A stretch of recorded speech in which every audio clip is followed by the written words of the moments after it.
Next segment would be keypad settings. So we press our settings button here, scroll down till we get our settings, keypad settings, highlight keypad settings.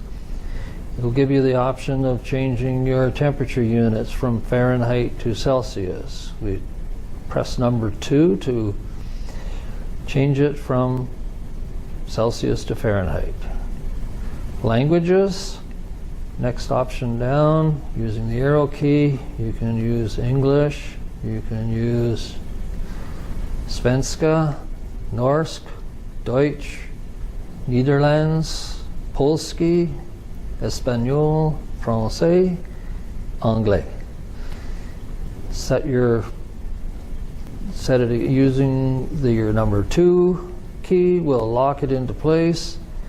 Pressing your number 1 key will get you back to the original